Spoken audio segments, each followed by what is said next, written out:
Ang dating magkakaibigan ay naging mga estranghero sa isa't isa. Nangyari yon dahil sa isang malagim na trahedyang naganap. Ang pagkamatay ng isa nilang kaibigan. Kaibigang kinaiinggitan ng lahat. Trahedyang nasaksihan nila, 13 taon na ang nakakaraan. Pero parang pinaglalaruan sila ng tadhana. Ang tatlong pinaghiwa-hiwalay ng isang malagim na pangyayari ay napilitang magkita-kitang muli. Dahil sa mga katatakutang nangyayari sa kanila, ay muli nilang binalikan ang pilit na kinakalimutang nakaraan. Kailangan nilang isantabi ang issue sa isa't isa para malutas nila ang problemang kinakaharap sa kasalukuyan. Kailangan nilang magtulungan para wakasan ang lagim ng nakaraan. Saan nga ba nagsimula ang lahat? Kakayanin kaya nilang harapin ang bangungot ng nakaraan? Ano ba talaga ang nangyari noon? Dahil ba ito sa pangakong binitiwan nila? Magkakaroon ba sila ng katahimikan? Yon ay masasagot lang kung masusugpo ba nila ang bangungot ng nakaraan.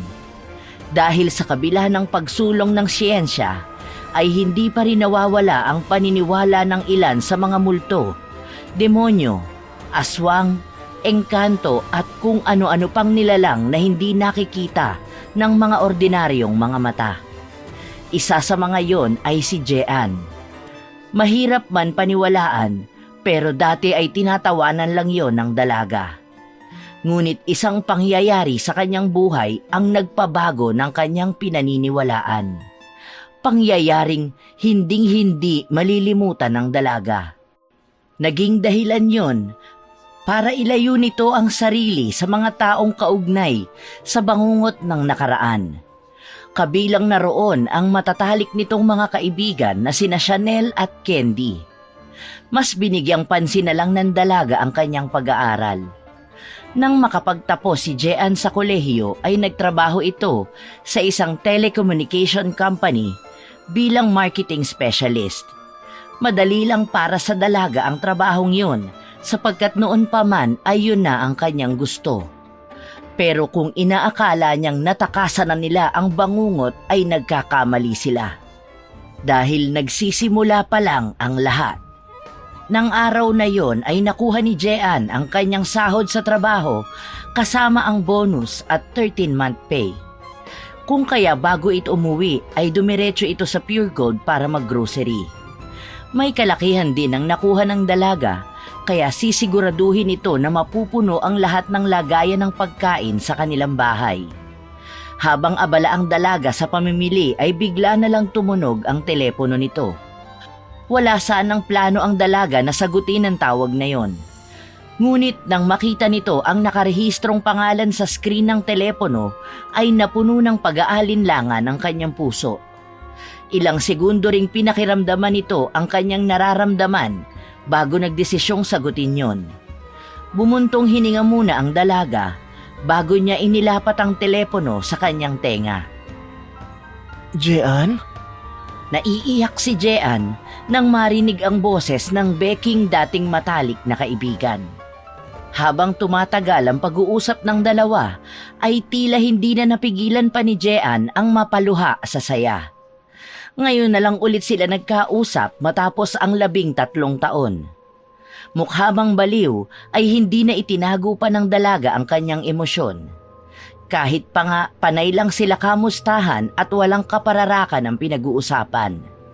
Nang mapansin ng dalaga na humahaba na ang pila sa counter, ay nagpaalam na muna ito sa kausap at nangakong tatawag sa oras na makarating na ng bahay. Pasado 11:00 na nang marating ni Jean ang bahay na minana pa niya sa kanyang mga magulang. Bago pa man mailagay ng dalaga, ang susi sa susian ng seradura ay bumukas na yon. Kung kaya nagulat ito. Napahawak pa ito sa kanyang dibdib at iniangat ang isang kamay na may hawak ng kanyang mga pinamili. Akmang hahampasin na niya ang taong may kagagawa ng kaba sa kanyang dibdib nang marinig niya ang malakas nitong pagtawa. Naiinis na ibinaba niya ang kanyang kamay at tiningnan ng masama ang binatang tawa ng tawa sa kanyang harapan. Padabog na tinabig ni Jean ang kapatid na may sala. Sinundan naman siya nito at nagpresintang ito na ang mag-aayos ng mga pinamili ng dalaga. Isang nakamamatay na irap ang ibinigay ng dalaga sa kapatid na naging sanhi ng pagbunghalit nito ng tawa. Hanggang ngayon magugulating ka pa rin, Ate J.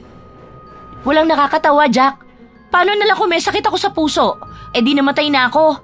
Mawawalan ka pa ng magandang ate ng hindi oras. Ipaghahanda na lang kita ng makakain para makabawi ako sa'yo. Oh, magbihis ka na po muna. Ako nang bahala dito. Pagbaba mo, nakaredy na ang dinner mo. Hindi na umimik si Jean at tinalikuran ang nakababatang kapatid. Nagtungo ang dalaga sa ikalawang palapag kung nasaan ang kanyang silid para makapaglinis at makapagbihis na. Umakyat sa ikalawang palapag ang dalaga at tinungo ang kanyang silid na katabi lang ng silid ni Jack. Nakakapagod. Ay, mabuti na lang talaga at hindi pa ako naiisipang iwan ng kapatid ko. Ay, thank you God. Pagkapasok ay ibinabalang ni Jean ang kanyang bag bago naghubad ng damit at nagtungong banyo. Pagpasok ng banyo ay kaagad na binuksan ng dalaga ang shower at itinapat doon ang sarili. Hinayaan niyang bumagsak sa kanya ang malamig na tubig. Habang sinasabon ang katawan ay pakanta-kanta pa ang dalaga. Batid niyang maghihintay ang kanyang nakababatang kapatid na si Jack sa kanyang pagbaba. Biglang may pilyang ideya ang pumasok sa kanyang isipan. Kaya ang plano ng dalaga ay tagalan ang ginagawang pagligo. Ano kaya kung tagalan ko? Paniguradong maiinis yun. Lalo na't ayaw na ayaw niyang pinaghihintay ang pagkain. Nang magbabanlaw na ng katawan ng dalaga, ay nakarinig ito ng pagbukas-sara ng pinto. Napahinto ang dalaga sa kanyang ginagawa. Pinatay din niya ang shower nang sa ganon ay mas malaman niya kung totoo ba ang kanyang narinig. Pinakiramdaman niya ang paligid. Nang wala na siyang naririnig na kahit anong ingay sa kanyang silid, ay hinablot niya sa pagkakasampay ang kanyang bathrobe. Isinuot niya yon bago lumabas ng banyo para tingnan kung sino ang naroroon. Pumasok kaagad sa kanyang isipan na baka ang kapatid niya yon.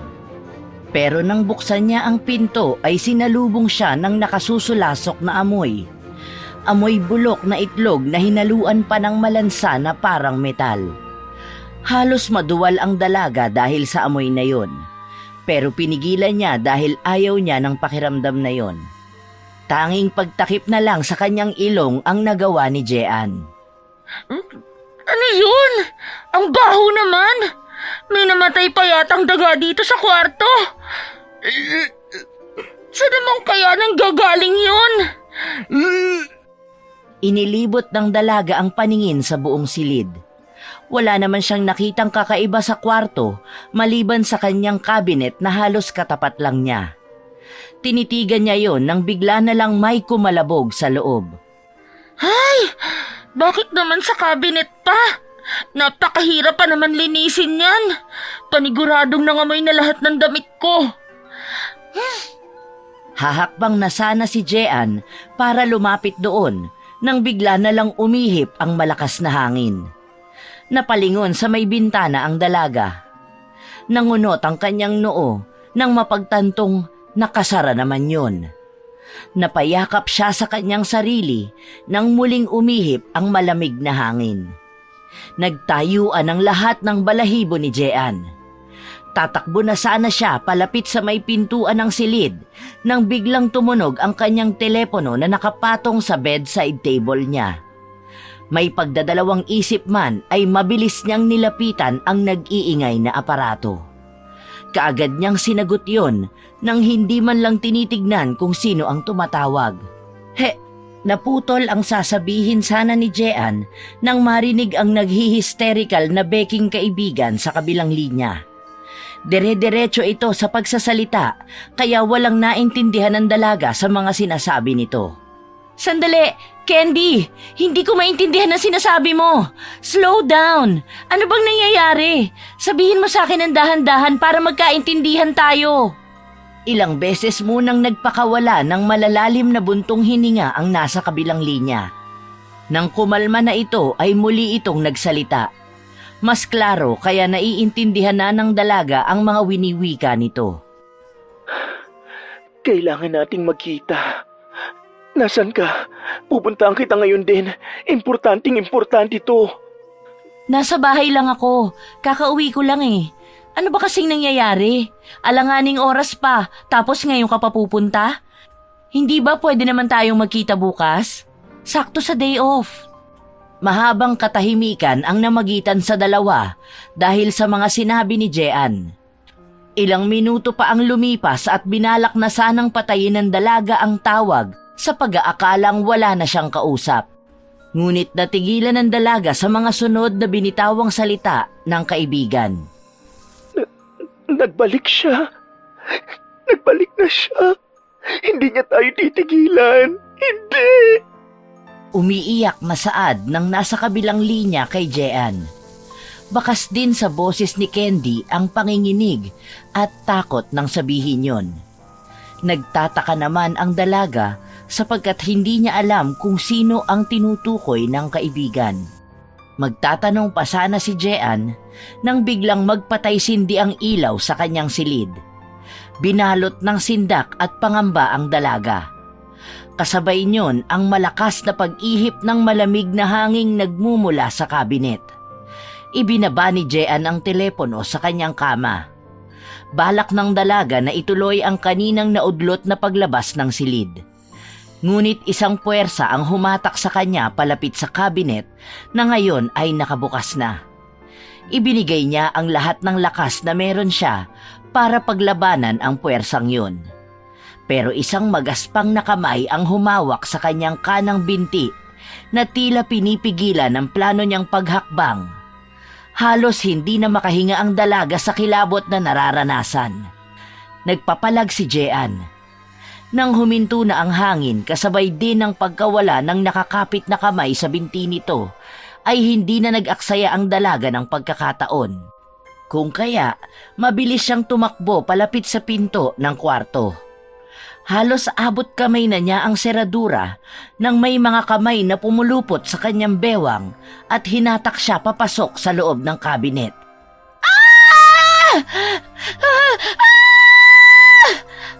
Walang nagawa ang dalaga kundi ang sumigaw habang nakapikit ang kanyang mga mata at nananalangin na sana ay may magligtas sa kanya. Hindi man mawari ni Jean ang kanyang nararamdaman ng sandaling yun, ay isa lang ang sigurado siya. Yun ay hindi ordinaryo ang mga nagaganap ngayon. Sa pagsigaw ng dalaga ay sinubukan niyang banggitin ang pangalan ng nakababatang kapatid.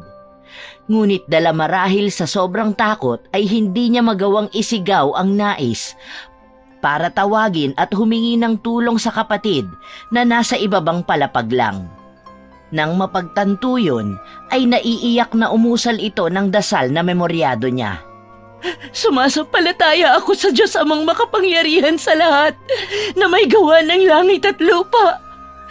Sumasampalataya ako kay Hesu Kristo, iisang anak ng Diyos, Panginoon nating lahat. Habang inuusal ni Jean ang isang panalangin, ay siya rin namang hagikhik ng nilalang na humila sa kanya sa loob ng kabinet. Kasabay ng paghagikgik nito ay ang paghaplos ng magaspang at mabahong kamay sa makinis na pisngi ng dalaga. Mas lalong nilukob ng kaba ang dalaga nang magsalita ito. Nanginginig ang buong katawan na ngayon ay nakabaluktot sa loob ng kabinet. Hindi mo na ba ako naaalala? Best, hindi mo ba ako namimiss?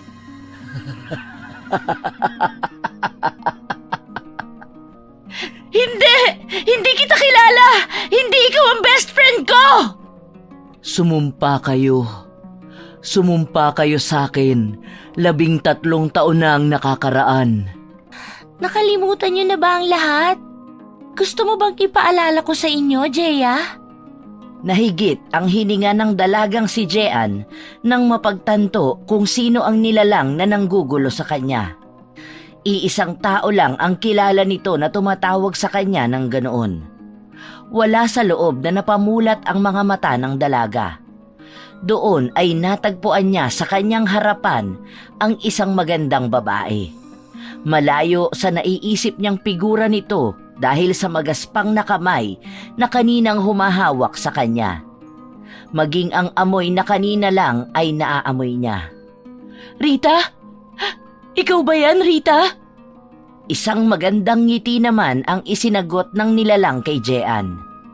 Lumayo pa ito ng bahagya, ngunit napapailing ang dalaga. Kinusot pa nito ang mga matang akala niya ay may diferensya. Hindi ka totoo! Namamalikmata lang ako!" Pilit mang kinukumbinsi ng dalaga ang sarili, ay alam niyang malinaw ang kanyang mga mata at matino pa ang kanyang pag-iisip. Ngunit muling lumapit ang babae at makahulugan itong nagbitaw ng mga salita.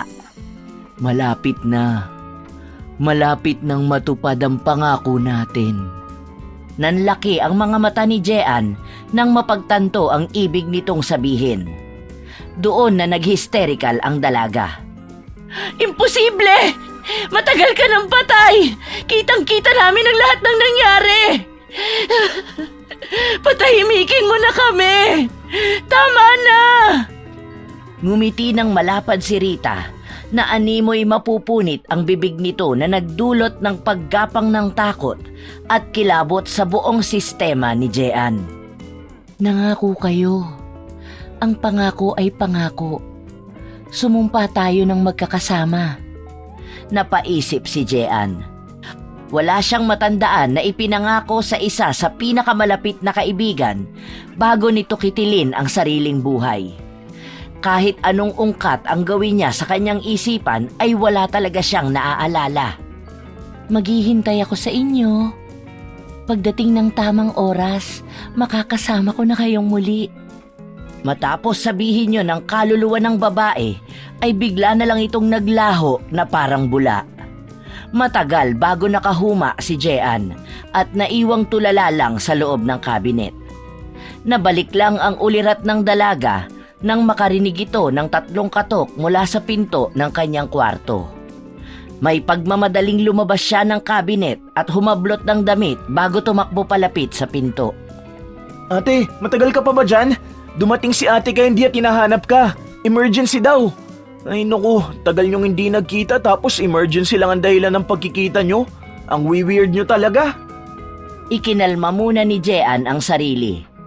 Ilang beses pa itong huminga at nagpakawala ng hininga bago pinagbuksan ng kapatid na alam niyang naghihintay pa rin sa labas.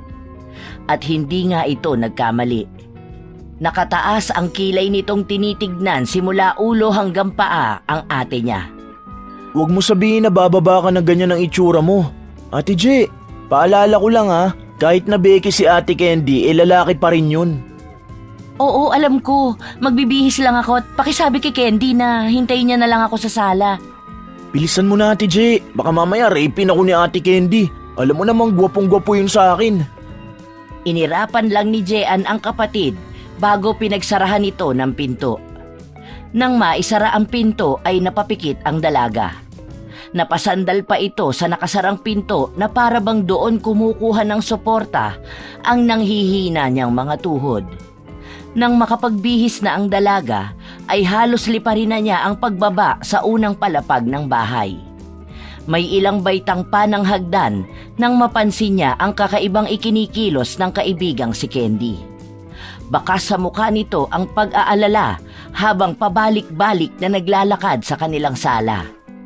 Halatang balisa ito kung kaya mabilis ang ginawang paghakbang ni Jean para malapitan ang kaibigan. "Candy!"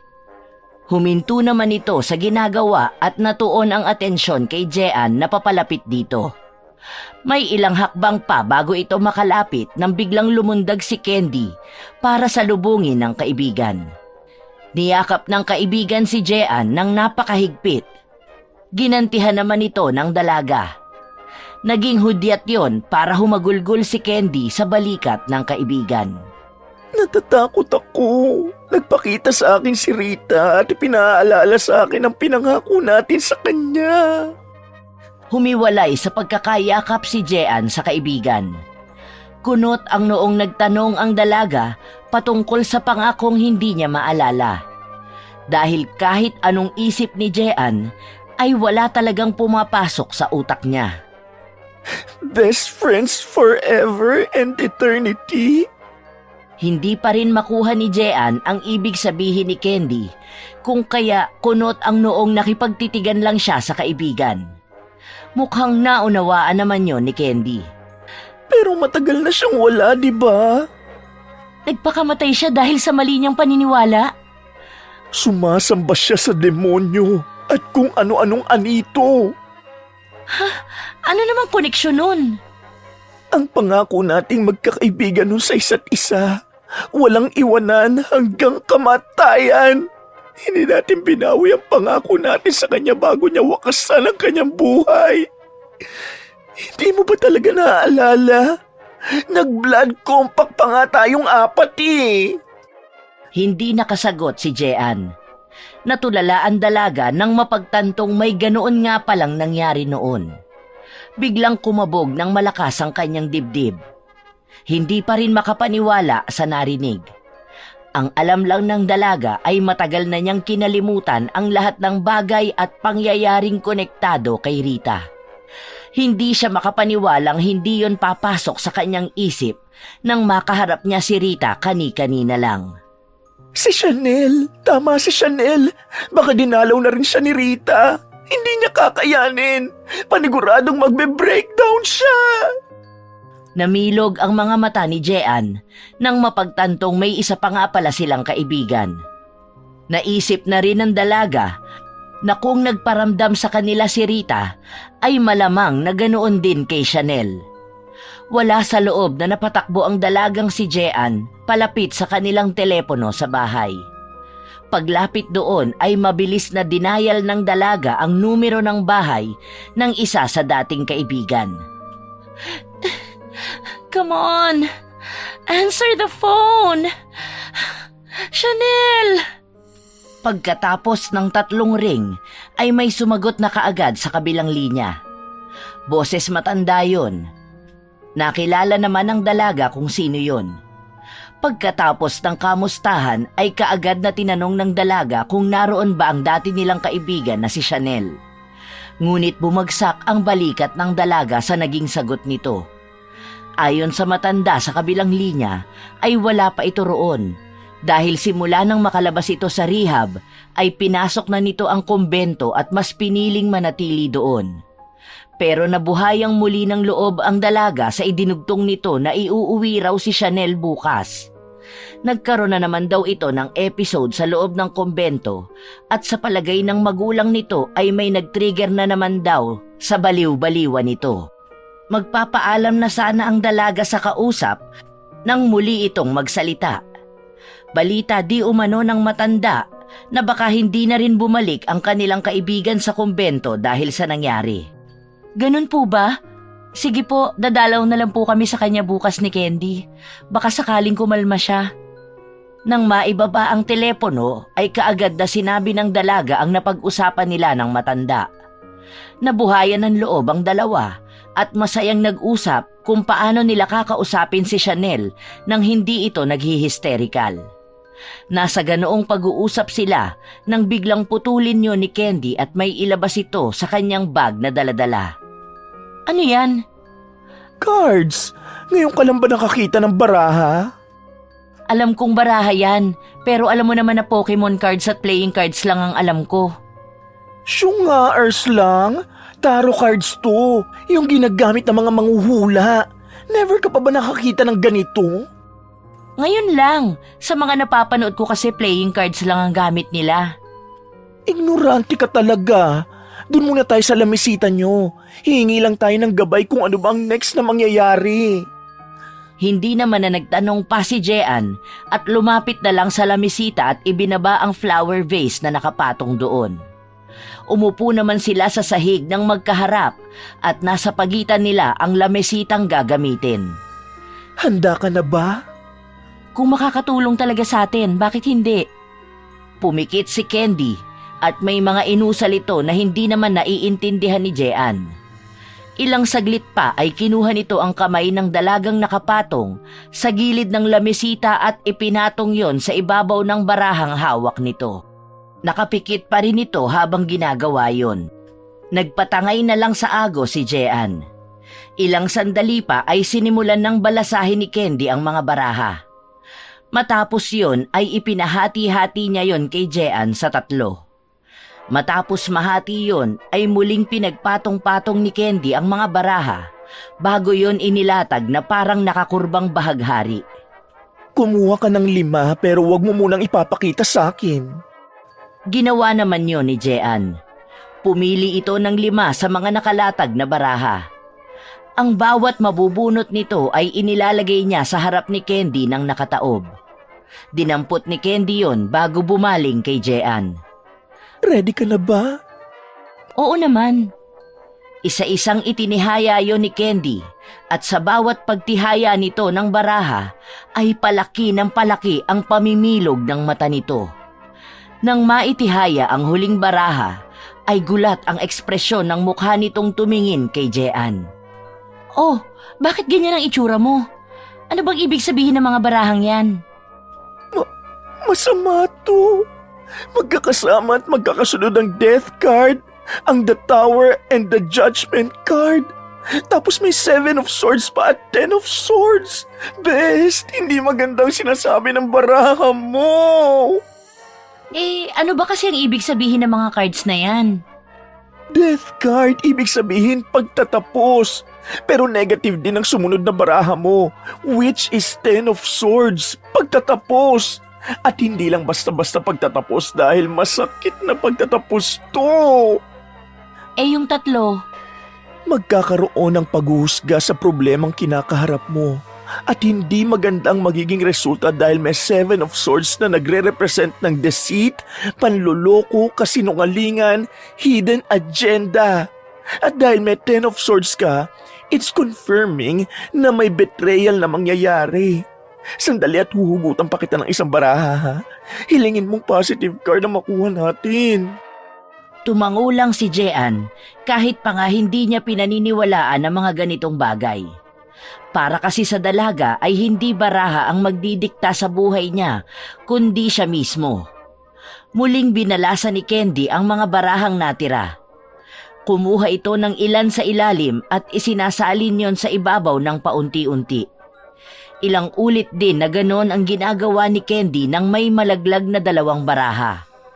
Ang isa ay parang lalaking nakabaliktad at ang isa naman ay puso na may nakasaksak na 3 espada. Dinig na dinig ni Jean ang pagsinghap ng kaibigan. Ha? Ano bang ibig sabihin ng mga nalaglag na yan?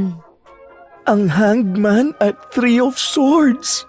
Kinumpirma lang ng 2 barahang ito ang mga nauna mong baraha. Ang hangman ay pwedeng mag-represent ng time of lapse. Pero ibang nakikita ko. Ano bang nakikita mo? May magtatraidor sa'yo na pwedeng magdala sa'yo sa kamatayan. Pagak na tawa ang lumabas mula sa bibig ni Jean. Tumayo ito at inaya na lang kumain ng kaibigan. Nailing naman na iniligpit ni Candy ang kanyang baraha bago tumayo. Sabay na nagpunta ang 2 sa komedor at kumain. Tahimik lang ang mga ito habang kumakain. Nang matapos na sila ay inaya ni Jean si Candy na doon na matulog. Pumayag naman ang beking kaibigan ni Jean. Nang nasa kwarto na sila ng dalaga ay doon lang nagkalakas ng loob si Candy na magtanong kay Jean. Best, hindi ka naniniwala sa mga sinabi ko kanina, no? Hindi naman sa ganon. Kaya lang napakahirap para sa aking paniwalaan yun. Lalo na at mas naniniwala ako sa sarili ko kaysa sa mga cards na gawa lang naman ng tao. Saka ikaw na nagsabing gabay lang. Ibig sabihin, pwedeng mangyari at pwede ring hindi. Tama ba ako? Pero paano kung totoo ang sinasabi ng baraha? Hindi na inimik ni Jean ang kaibigan at humiga na lang ito patalikod sa kanya. Narinig pa ni Jean ang pagbuga nito ng hangin. Hindi na lang pinagtuunang pansin yon ng dalaga at ipinikit na ang mga mata. Kaagad naman itong nakatulog. Hindi alam ni Jean kung ilang oras siyang natutulog. Ang alam lang niya ay napakabigat ng kanyang ulo pagising niya. Nang tingnan naman niya kung naroon pa si Candy, ay sakto namang lumabas ito sa banyo nang nakabalot ang buhok na akala mo ay babae. Umupo si Jean mula sa pagkakahiga habang sapo-sapo ang ulo. Good morning, best friend. Oh, nangyari sa'yo? Ang bigat ng ulo ko. Baka hindi ka sanay magpuyat. Di ba nung oras na tayo umakyat? Siguro nga. Mauna ka na sa baba, susunod na ako. Pagkatapos nating mag-almusal, puntahan na natin si Chanel. Nang makalabas na ng kwarto si Candy, ay doon lang kumilo si Jean. Ilang minuto lang ang lumipas ay natapos na rin ang dalagang mag-ayos, kung kaya bumaba na ito. Inabutan niya ang kanyang kapatid na nakasuot pa ng apron, habang si Candy naman ay nakasunod lang ng nakasunod ng tingin sa binata. Lumapit ang dalaga sa dalawa. Pagkaupo ni Jean sa tabi ni Candy, ay tumayo ang matalik na kaibigan ng dalaga at ipinagtimpla siya ng kape. Halos sabay na lumapit sa lamesa si Candy na may dalang tasa ng kape at si Jack na may bitbit na plato na may lamang tapa. Kainan na! Kainan na! Naku, kailangan namin yan para may lakas kami makipagbardagulan sa topak naming kaibigan. Si Ate Chanel po, magkikita-kita po ba kayo? Dadalawin namin siya. Kakauwi niya lang galing kumbento eh. Nagmadre si Ate Chanel? Sa bagay, siya lang naman matino sa inyo kahit noon pa eh. Gusto mong matusok ng tinidor? Kumain ka na nga lang. Tumawa ng malakas ang binata kung kaya tinignan nito ng masama ni Jean. Doon lang tumigil ang binata at sinimulang kumain. Pagkalipas ng ilang minuto ay natapos na rin ang tatlo sa pagkain. Plano pa sana ng dalagang si Jean na siya na ang maghuhugas pero hindi pumayag si Jack. Ay nako Ate Je, ako nang bahala. Alam kong na-miss nyo si Ate Chanel, kaya humayo na kayo. Baka mamaya niyan taguan pa kayo nun dahil sa takot. At bakit naman niya kami tataguan? At saka bakit naman siya matatakot sa amin? Parang hindi naman nila alam. Nagmadre si Ate Chanel, di ba? Eh baka matakot yun sa inyo. Aba? Mukha ba kaming demonyo? Hindi ako nagsabi niyan ha. Ikaw nagsabi na demonyo kayo, Ate Candy. Napapailig na lang si Jean sa dalawa. Samantalang ang kapatid naman nitong si Jack ay tumatawa ng malakas habang nililigpit ang mga hugasin. Pasalamat ka, gwapo ka. Dahil kung hindi, ginombag na kita. Salamat Ate Candy. Alam ko namang gwapo ako eh. Tama na nga yan. Halika na best, baka matraffic pa tayo. Sige na nga, babush baby Jack. Si Jean naman ang natawa sa biglang pagtahimik ni Jack sa tinawag ng beking kaibigan sa kapatid. Nilingon muna ng dalaga ang kapatid. Kitang-kita niya ang pagngiwi nito sa narinig. Tumatawang umiiling na hinila na ni Jean si Candy papunta sa kotseng dala nito kagabi. Nang makalabas na sila ng bahay, ay binalingan ni Jean ang kanyang matalik na kaibigan nang makita niyang may bitbit itong kung ano-ano. Hoy, bruha! Ano naman yung mga bitbit mo? Parang napakarami ah. Mga gamit ko ito sa panghuhula at pag-cleanse ng mga bad energy. Susubukan ko kay Chanel. Ha? Eh bakit may mga crystal spot, mga tuyong dahon? May lubid ka pang putol-putol. Saka ano yung isa? Mga papel na nakakumpol-kumpol. Ay naku, ignorante ka talaga. Sage ang tawag dito sa mga sinasabi mong parang kumpul ng papel. Porket kulay puti, papel ka agad. Itong mga bato naman ay sinasama ko sa pauso ko yan. Parang insenso. Isasama ko sa mga sinasabi mong tuyong dahon. Gagamitin ko to sa pagpapausok. Pantaboy ng masamang espiritu, no? Kaloka ka. Kahit pa nga ipinaliwanag na ni Candy ang gamit ng mga yon, ay wala pa ring maintindihan si Jean. Kung kaya kibit balikat na lang na sumakay ang dalaga sa lumang kotse nito na kung tawagin nila ay pagong dahil sa korte. Pagsakay ni Candy ay kaagad niyang pinaandar ito at tinahak nila ang daan papunta sa subdivision nila Chanel sa Alabang. Ilang oras din ang biniyahe nila mula BF Homes Parañaque hanggang sa bahay nila Chanel. Pagdating doon ay naunang bumaba si Jean para pindutin ang doorbell.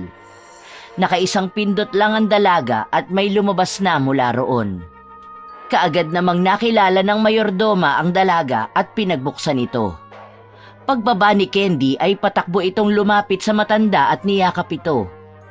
Malungkot namang ngumiti ang matanda at iginiya sila nito papasok. Pagpasok nila ay pinadiretso na sila nito sa silid ng kanilang kaibigang si Chanel.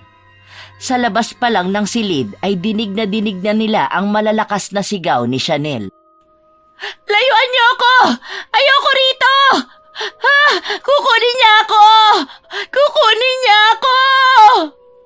Hindi na nagtanong ang dalawa sapagkat ganito rin ang nangyari noon bago ito lumayo sa kanila. May ganito ring nangyari kay Chanel na para bang nagkakaroon ito ng halusinasyon. Ayon pa kay Aling Rosa na siyang mayordoma doon, ay simula nang dumating ito galing kumbento, ay wala itong ginawa kundi ang mag-hysterical. Para itong tinakasan ng bait. Isa lang din ang isinisigaw nito. Yon ay ang salitang ayoko, paulit-ulit at tila may kinakatakutan. Binalaan din sila ni Aling Rosa na baka mahirapan silang kausapin ito ng maayos. Ngunit buo na ang desisyon ng dalawa. Kailangan nila itong kausapin. May pag-aalinlangan man, ay wala silang pagpipilian kundi ang subukang kausapin ito. "Kami na po ang bahala. Baka kung makita niya po kami kumalma siya." Huwag na po kayong mag-alala, Nanay Rosa. Kayang-kaya ng powers namin to. Kami pa? Powerpuff Girls kaya kami noon. At Charlie's Angel na kami ngayon. Yun naman ang isang bagay na hinahangaan nila Jean kay Candy. Kahit sa mga ganoong sitwasyon ay pilit nitong napapagaan ang atmosfera sa paligid. Hindi na kumatok ang dalawa at dali-daling pumasok. Nang makapasok ang magkaibigan sa silid, ay biglang tumigil si Chanel sa pagwawala. Umiiyak itong tumingin sa dalawa at patakbong tinungo ang kinatatayuan nila. Palundag itong yumakap kay Jean at doon ito ibinuhos ang lahat ng luha dahil sa bumabagabag dito. Nagulat man ay yumakap pabalik ang dalaga. Habang si Candy naman ay isa-isang inilalabas ang mga gamit sa loob ng kanyang canvas bag. "Salamat naman at pinuntahan niyo ako. Nakita ko si Rita. Kukunin niya tayo. Kukunin niya tayo." Don't worry, girl. Nandito na kami. Hindi naman niya kakayanin ang puwersa natin lalo na sa tulong ng mga dasal ko at ritual. Ritual? Dasal? Satanista ka na rin ba? Aray ko naman. Grabe ka sa akin, ha? Satanista talaga? Yan bang natutunan mo sa kumbento? Tutulungan na nga kitang bruha ka pagkakamala mo pa akong satanista? Hindi ba pwedeng espiritista? Sinimulan na ni Candy na sindihan ang sage na puti habang may ibinubulong ito sa hangin. Pagkatapos nun ay umikot-ikot ito at inikutan din ang dalawa. Nang matapos ay bumalik ito kung saan ay iniwanan ang mga iba pang gamit. Pinatay nito ang puting sage at saka naman sinindihan ang mga inilagay sa isang lalagyan kung nasaan ang mga bato at tuyong dahon. Mabilis lang namang nawala ang apoy doon at nagsimula itong umusok ng makapal. Inutusan ni Candy ang dalawa na umupo rin sa sahig at pagitnaan nila ang lalagyang umuusok ang laman. Sinunod naman yon ng dalawa kahit pa nga walang ideya ang mga ito. Ngayon ay pwede ka nang magkwento kung ano bang nangyari. Para saan ba ang pinapausok mo? Alam mo namang may hika ako, di ba?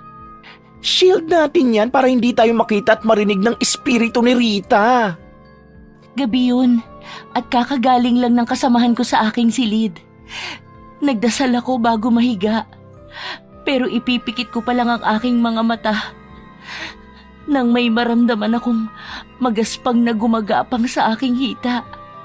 Kung kaya napabalikwas ako, pero isa yun sa pagkakaamali ko. Dahil sa aking pagtayo, bumungad sa akin ang mukha ni Rita. Sinubukan kong tumakbo palapit sa pinto, Pero nang malapit na ako doon, may malakas na puwersang nagpatalsik sa akin. Paunti-unti nitong ikinuwento ang nangyari. Nang bumagsak di umano ang dalaga ng padapa, ay naramdaman nito na may pumatong sa kanyang likuran. Nagpupumiglas daw ito pero hindi niya magawa. Hanggang sa may naramdaman daw siyang nagtataas ng kanyang sandong pantulog.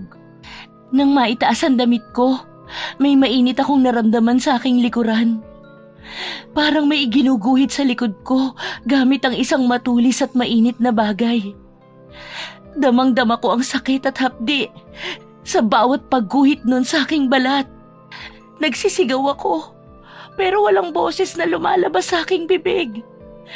Para bang lahat ng boses, naipit lahat sa lalamunan ko. Mainit na bagay na may ginuguhit sa likod mo? Patingin niya ako ng likuran mo. Itinaas ni Chanel ang suot na t-shirt at ipinakita sa mga kaibigan ang likod. Napasinghap ang dalawa nang makita ang nakaukit sa likuran ng kaibigan. Hindi lang gulat ang nararamdaman ng dalawa ng mga sandaling yon. Lalo na nang mapagtantong hindi lang basta sugat ang meron sa likod ni Chanel. Nanindig ang kanilang balahibo sa nakikita. Ang hugis na yon ang lubos na nagbibigay ng pagkabahala sa kanila. Maihahalin tulad ang sugat ni Chanel sa likod sa isang pentagram na nakita din nila noon sa katawan ni Rita. Ang kaibahan lang ay sa may pulsuhan ang sa dating kaibigan. Masama ito. Bakit kanya minarkahan? Hindi maaari ito. Kailangan na natin magmadali. Bakit? Anong ibig mo sabihin? Kung minarkahan na niya si Chanel ay paniguradong tayong sunod niyang mamarkahan. Sa'yo ba? Wala ba siyang minarka? Taranta namang ininspeksyon ni Jean ang buong katawan. Nakahinga naman ito ng maluwag nang wala siyang makitang kahit ano. Wala akong marka. Kung ganun ay si Chanel pa lang ang minarkahan niya. Hindi ba malapit na ang araw ng kanyang kaarawan at kamatayan? Oo, kasi birthday niya nang wakasan niya ang sarili niyang buhay. Oh my gosh! Kailangan talaga natin magmadali. Bakit? Ano bang mangyayari kapag umabot ng birthday niya? Ang araw ng birthday niya sa taong ito ay magaganap sa mismong araw ng eclipse. Masama yun. Mas magiging malakas siya at maaari na niyang magawa o may sakatuparan kung ano man ang balak niya. Maiba ko, Chanel. Ano bang itsura niya nung nakita mo siya? Wala namang pag-aalinlangang sinabi nito sa mga kaibigan ang nakita. Itinuloy nito ang kwento. Nang matapos nitong gumuhit sa likod ng dalaga ay gumaan ang kanyang likod kung kaya tumihaya siya. Pero isang malaking pagkakamali yon. Dahil sa kanyang pagtihaya ay tumambad sa kanya ang nakalutang na si Rita.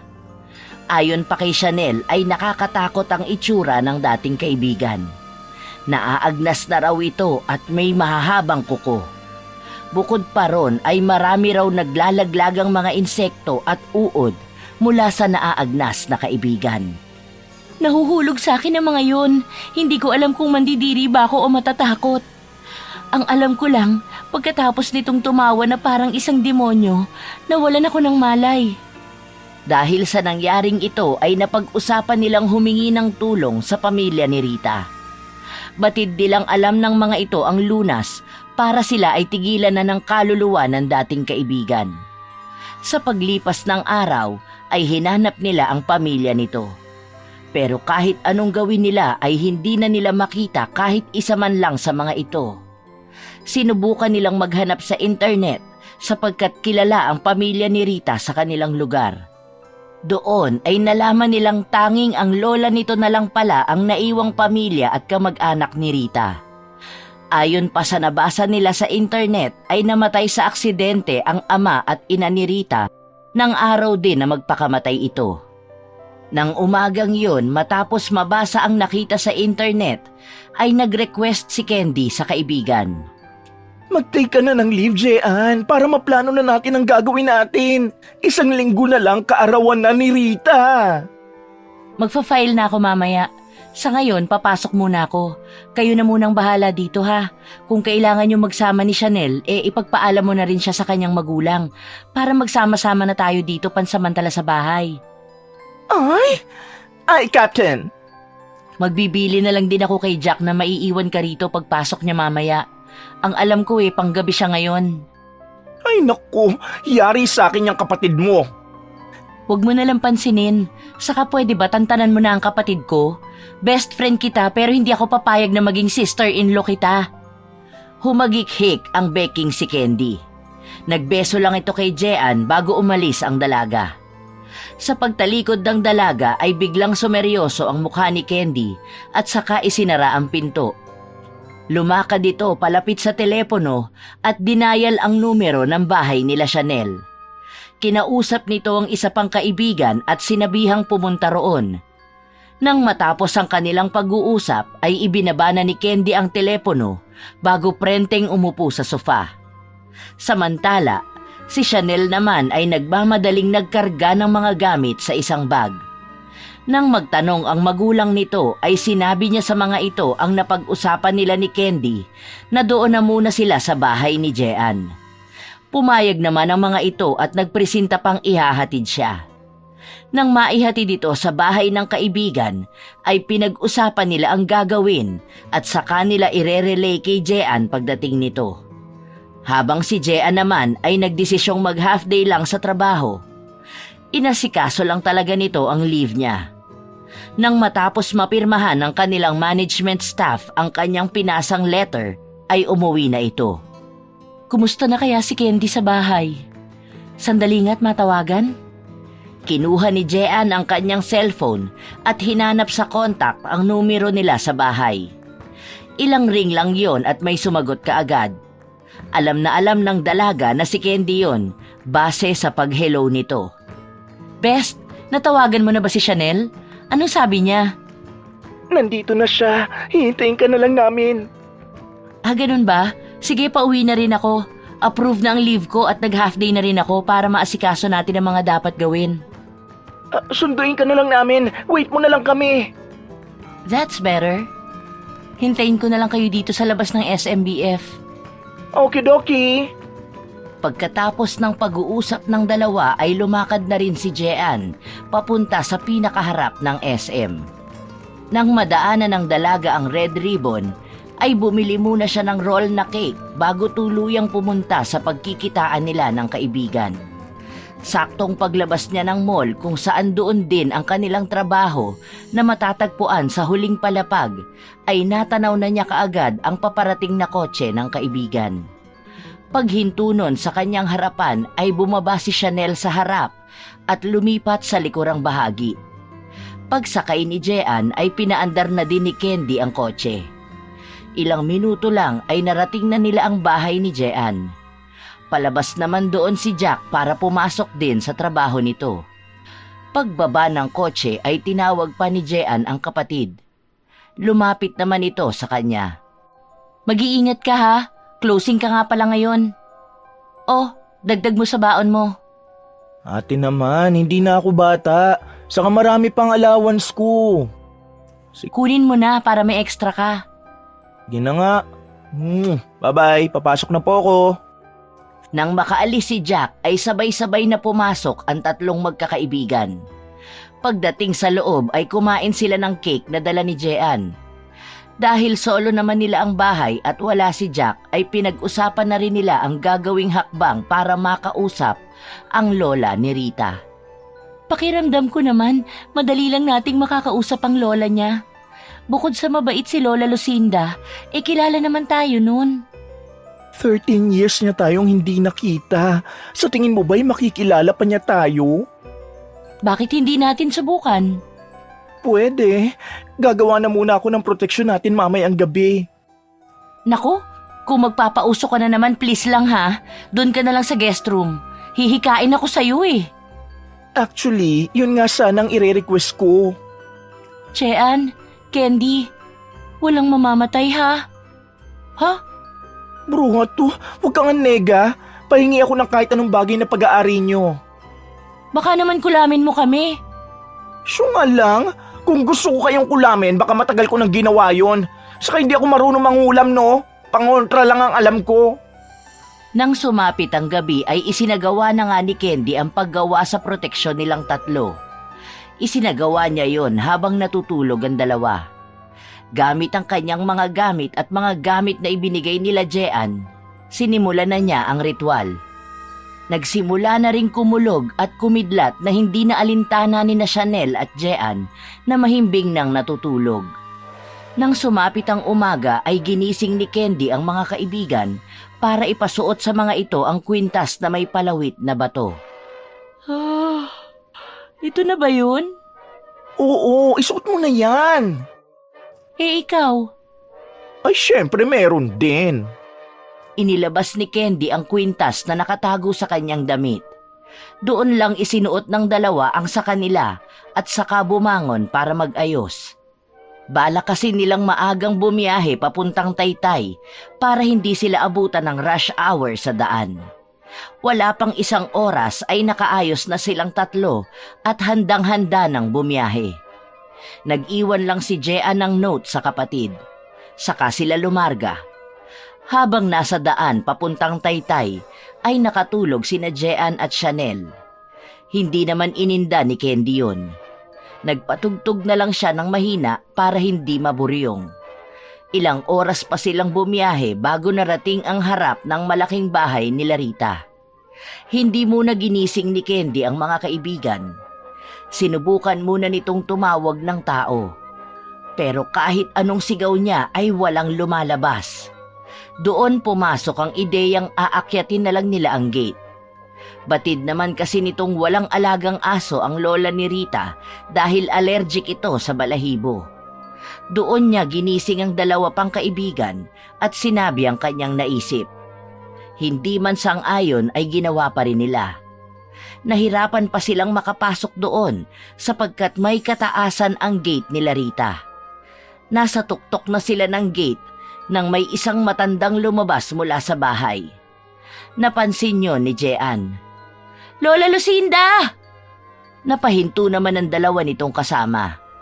Sabay na lumingon sa matandang inaaninag sila. Kumaway pa si Candy sa matanda bago sumigaw. Lola ganda! Dahan-dahan ang ginawang paghakbang ng matanda. Nang sapat na ang lapit nito ay namukhaan niya ang tatlo. Tumatawa pa itong nag-sign of the cross. Bago sila sinabihang bumaba doon. Nagmamadali naman ang mga ito sa pagbaba. Nang makababa na ay isa-isang yumakap ang mga ito sa matanda. Si Jean ang pinakahuli sa mga ito. Nang humiwalay ito sa matanda ay diretsuhang sinabi nito ang kanilang pakay. Biglang nagbago ang ekspresyon ng matanda at inaya silang sa loob na lang ng bahay mag-usap. Nang marating nila ang sala ay pinaupo sila ng matanda at saka sila hinarap nito. Nagtanong ito kung ano ba ang tungkol kay Rita. Mababakas ang lungkot sa mukha nito kahit pa siya ay nakangiti. Nagpakita po sa amin si Rita at may sinasabi po siyang pangako na ginawa namin. Sa pagkakaalala ko po, ang tinutukoy niya nung pinilit niya kaming mag-blood compact. Minirkahan din po niya ako sa aking likuran. Ipinakita naman ni Chanel sa matanda ang markang sinasabi nito. Habang patuloy si Candy sa pagsasaad ng mga nangyari. Nang makita ng matanda ang marka sa likod ni Chanel ay nagulat ito. Pero sandali lang yon. Bumuntong hininga ang matanda bago nagsalita. Ayon dito ay matutulungan niya ang mga ito pero hindi nito inakalang gagawin niyo ni Rita. Mabait, mahiyain at masunuring bata ang tingin nito sa apo. Hindi lubos akalain ni Lola Lucinda na malululong sa itim na mahika ang apo. Nabanggit nga po niya na sa inyo niya natutunan ang mahikang yun, pero hindi po talaga namin alam kung ano ba ang pumasok sa kanyang isipan. Inamin nitong siya ang nagturo noon ng mahika kay Rita. Pero hindi para makapanakit, kundi para makapanggamot ng may sakit. Inamin din ng matanda na ang kanilang pamilya ay may lahing mangkukulam. Ayon pa sa lola ni Rita ay sumamba noon ito sa demonyo, kaya pinabalik ito dito sa Taytay upang mailayo sa mga kalahi nilang nag-iimpluwensya rito.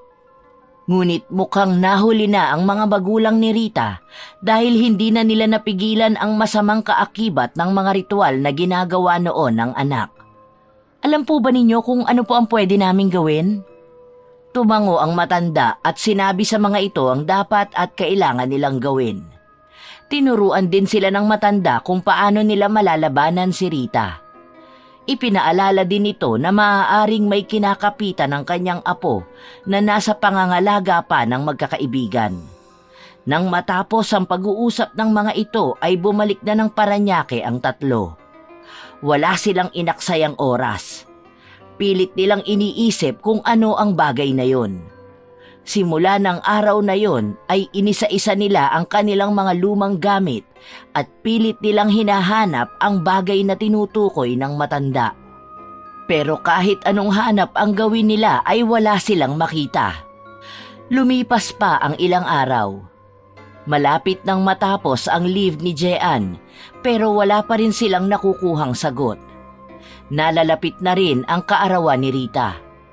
Araw ng linggo yon, nagdesisyon ang tatlo na maglinis ng bahay ni Jean habang naghahanap sila ng kasagutan. Si Candy ay nagpresintang mag-ayos sa mga kwarto. Si Chanel naman sa unang palapag, habang si Jean ay sa bodega. Habang nagwawali sa loob ng bodega ay may nakitang bracelet ang dalaga. Kumunot ang noo nito. Bracelet? San galing to?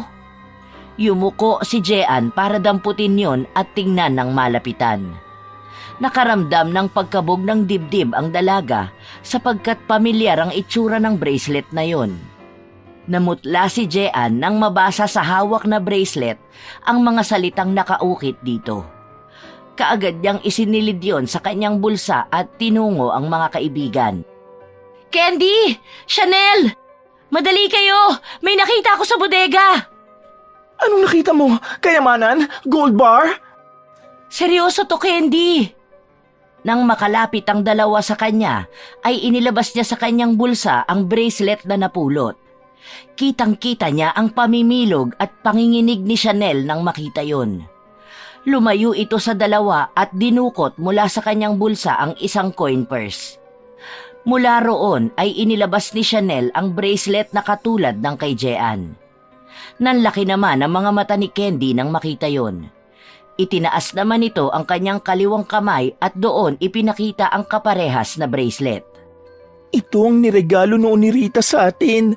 May nakaukit na best friends forever. Pero ito ba talaga? Kasi madami siyang binigay sa atin eh. Hindi lang to.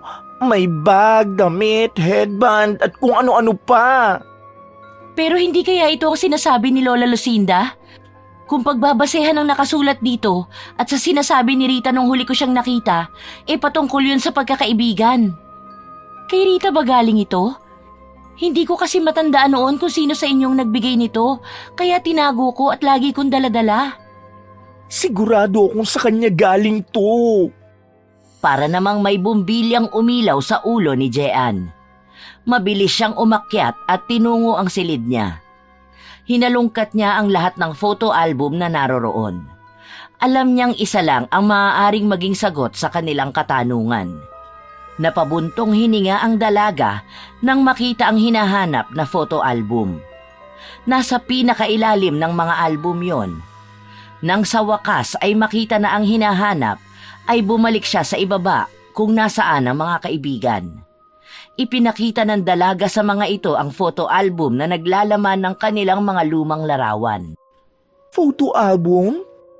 Tama, nung magkakasama pa tayo nila Rita, mahilig ka ng kumuha ng larawan.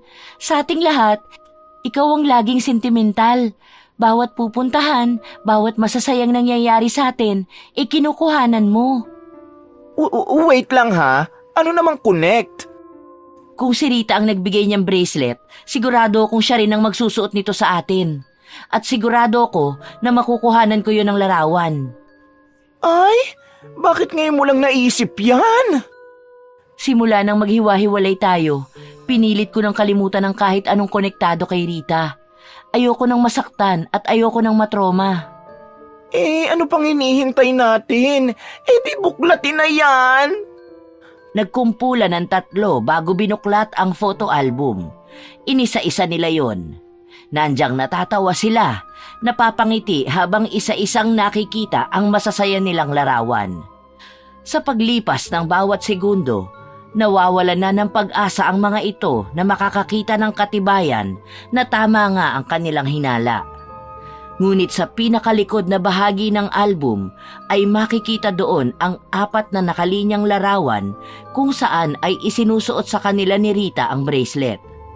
Ang isa sa 4 na larawan ay naroon silang magkakaibigan na nakataas ang mga kamay na parabang ipinapakita ang bracelet na suot nila na magkakaparehas.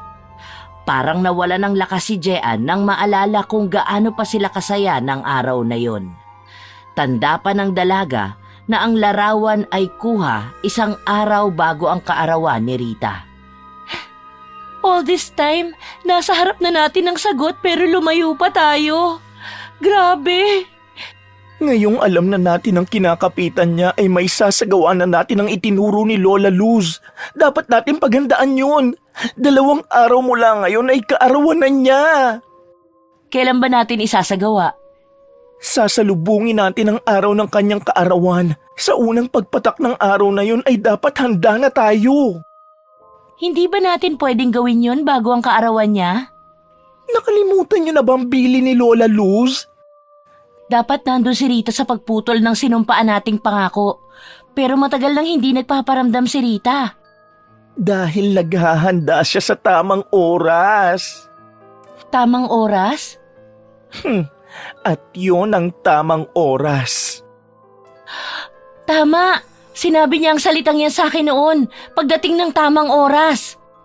Nang gabing yon ay nagplano ang 3 na pagsapit ng gabi bago ang kaarawan ni Rita ay sisimulan na nilang isagawa ang mga itinuro ni Lola Lucinda.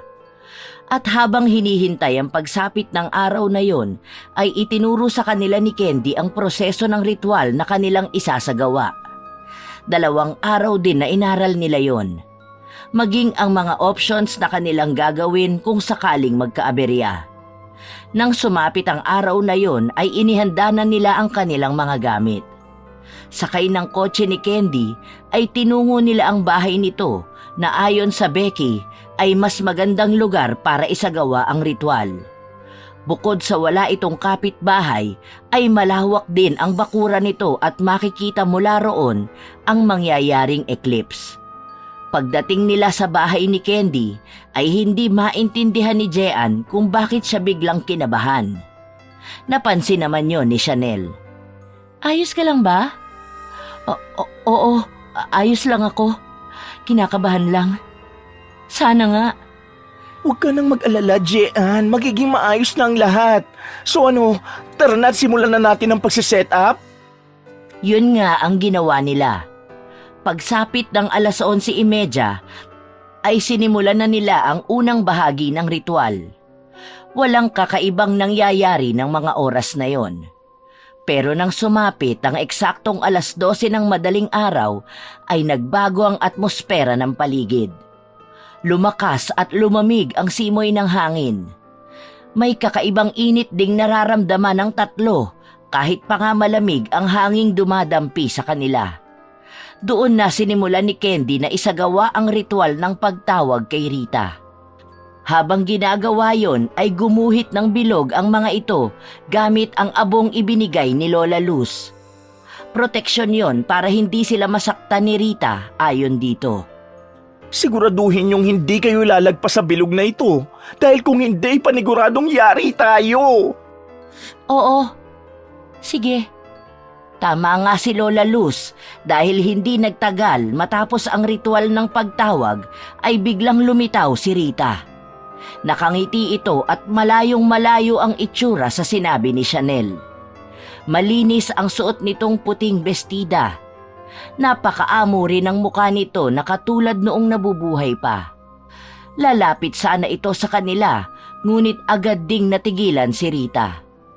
Para itong napaso nang makalapit sa bilog na ginawa nila.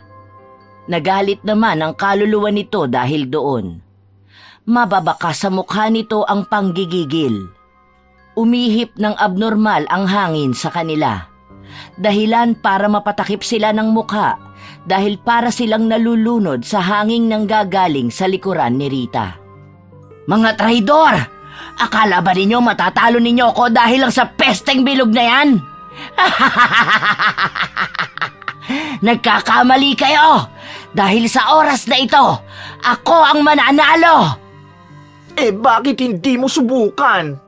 Sumigaw si Rita ng napakalakas na naging dahilan ng pagtatakip nila ng kanilang tenga. Kasabay nun ay umihip ang napakalakas na hangin na mas matindi pa kaysa nung una. Dahil doon ay unti-unting nababawasan ang abong pumoprotekta sa kanila. Mabilis naman ang naging galaw ni Jean. Inabot niya ang isang sisidlan kung saan maaaring ikulong si Rita kay Candy. Binuksan naman yon ng dalaga at saka umusal ng isang dasal na maipanglalaban sa dating kaibigan. Ngunit yon ang akala nila. Bago pa man matapos ni Candy ang dasal, ay bigla na lang nagkikisay si Chanel habang si Jean naman ay bigla na lang sumuka ng dugo. Napahinto si Candy at napalingon sa mga kaibigan. Natatakot ang binabae sa nangyayari sa kanila. Ituloy mo lang. Huwag kang hihinto kahit anong mangyari. Kaya ko ang aking sarili at ako na ang bahala kay Chanel. Ngumiti ng malaki si Candy. Humugot ito ng malalim na buntong hininga bago ipinagpatuloy ang dasal na itinuro ni Lola Luz. Mahirap man dahil sa lakas ng puwersa ni Rita, ay pilit niya yung tinapos. Nang matapos niya ang dasal, ay may isang malakas na hanging nagpatalsik sa kanya palayo sa mga kaibigan. Nanlalabo man ang paningin ni Candy, ay sigurado niyang hindi inalis ang paningin kay Rita. Ngunit nagulat siya nang makitang nakatayo na ito sa kanyang harapan. Ilang dangkal lang ang layo nito sa kanya. Nang makalapit ito kay Candy, ay pinilipit ang leeg ng binabae. Hindi man lang nito nagawang sumigaw. Nakita naman yon ni Jean. Hindi! Candy! Matapos yon, ay dahan-dahan itong pumihit at naglakad papalapit kina Jean na umiiyak pa rin. Naghahalo na ang uhog at luha nito. Samahan pa ng dugong lumalabas mula sa kanyang bibig na hindi mawari ng dalaga kung paano nakuha. Habang ng mga sandaling yon, ay nangingisay pa rin si Chanel. Nang makalapit si Rita sa dalawa, ay doon lang napagtanto ni Jean na may parte ng bilog na natanggal dahil sa pagtalsik ni Candy na malamang tinamaan ito. Nanginginig sa takot si Jean. Hindi niya na malaman kung ano ba ang dapat na gawin. Ngumiti naman ng maamo si Rita bago may sinabing salita na hindi naintindihan ng dalaga. Kasabay nun ay unti-unting nandilim ang paningin ni Jean. Nang tuluyang nawala ng malay ang dalaga, ay umalingaw-ngaw ang malakas na tawa ni Rita bago ito naglaho. Sa muling pagdilat ng mata ni Jean ay panay puti ang kanyang nakita. Napangiti siya nang mapagtantong nasa ospital na siya at nasa tabi niya ang nakangiting kaibigan na si Chanel. Nagtagumpay tayo, bestie. Muli ka nang nakabalik, Rita. Maligayang pagbabalik sa akin. Salamat sa pagiging totoong kaibigan mo sa akin. Sa inyong tatlo ay ikaw lang ang totoong nagtrato sa akin ng tama.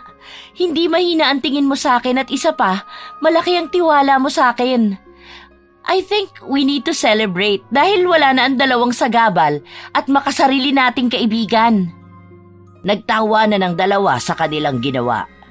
Lingid sa kaalaman nila Candy, ay matagal na palang plinano ni Chanel ang muling pagbuhay kay Rita. At isang paraan lang ang naisip nito. Yon ay ang gumamit ng ibang katawan para maging sisidlan ng kaluluwa ni Rita.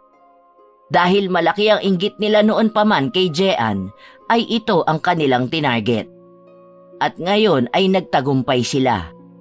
Ang istoryang ito ay nagpapakita lang na hindi lahat ng kaibigan ay totoo at mapagkakatiwalaan. Kahit pa nga sabihin nating kilala natin ito simula pa noon. Dahil ang inggit at galit ay walang pinipili.